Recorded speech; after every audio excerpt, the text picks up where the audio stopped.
Keith here from pickinglessons.com. Jingle Bells, this is a great Christmas carol, 'tis the season. We're in the key of G on the banjo in this lesson. The arrangement has a version for the verse and also the chorus melodies. It uses a combination of Scruggs style and some melodic in there as well. In a moment we're going to take a look at the first 8 measures of the verse arrangement here in this video, but if you head over to pickinglessons.com you can grab yourself a copy of the complete tablature there for both parts, and in the member section we'll continue this lesson. We'll break down the remainder of the verse and look through the chorus as well.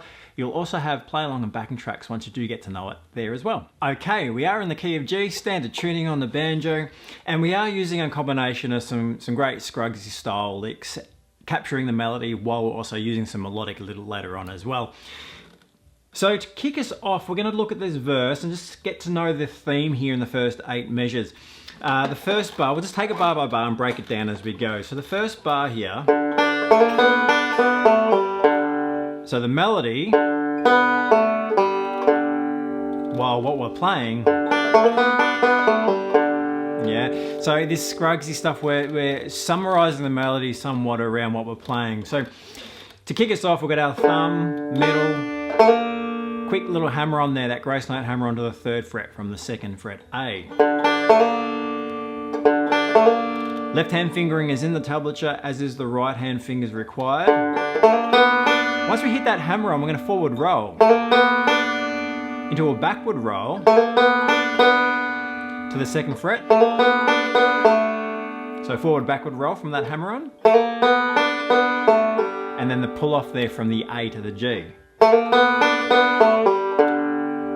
And then that next melody note there. After, in the 2nd measure, we just have some filler after the melody. So first measure,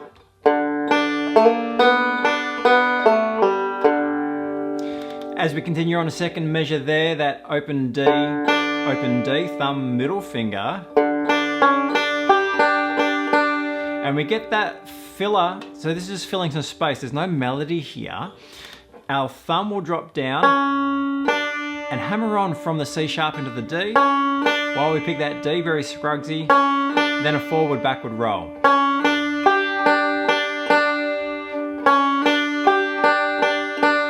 First 2 measures, 3, 4.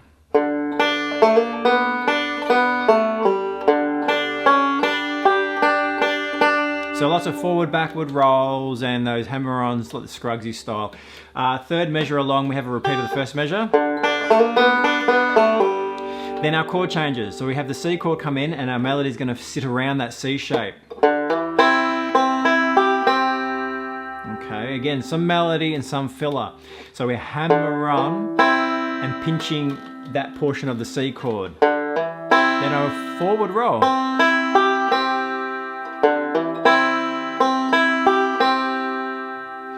We stay there in the 5th measure. We hold that C shape still to kick us off. So hammer on, forward roll, then we're going to change. Backward roll, open B, thumb's going to take over on that 3rd string with the pull off, then the open B on the end. So the 5th measure,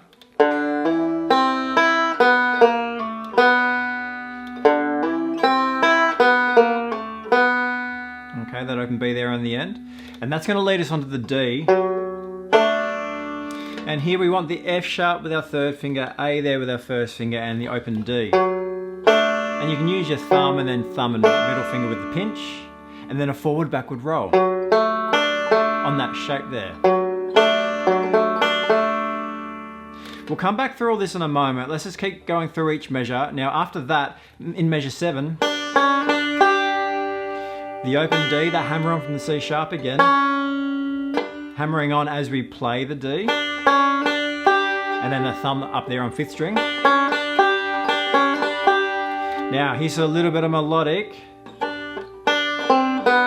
running down the scale there, D, C, B and A to the B in the 8th measure along. And snap, a little melodic to pass us through to the next part of the tune.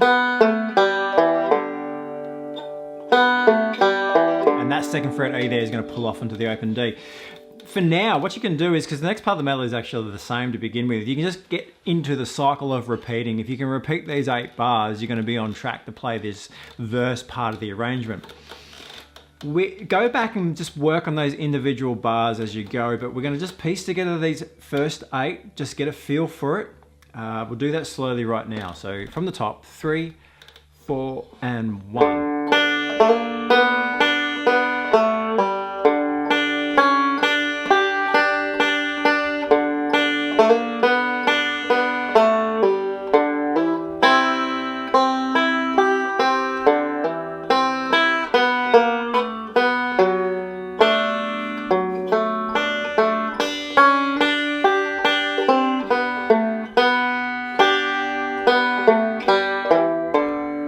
Off there on the end. Again, you can just loop this to begin with your practice, because the next portion is the same as the beginning. So there's the first part of this verse portion of the arrangement for Jingle Bells here on the banjo. If you head over to pickinglessons.com, we're going to continue this lesson. You can grab the tablature there, but in the member section, we will break down the rest of the arrangement. I'll show you what's going on there. We'll check out the techniques needed, and we'll check out the chorus as well. So pickinglessons.com, I'll see you there.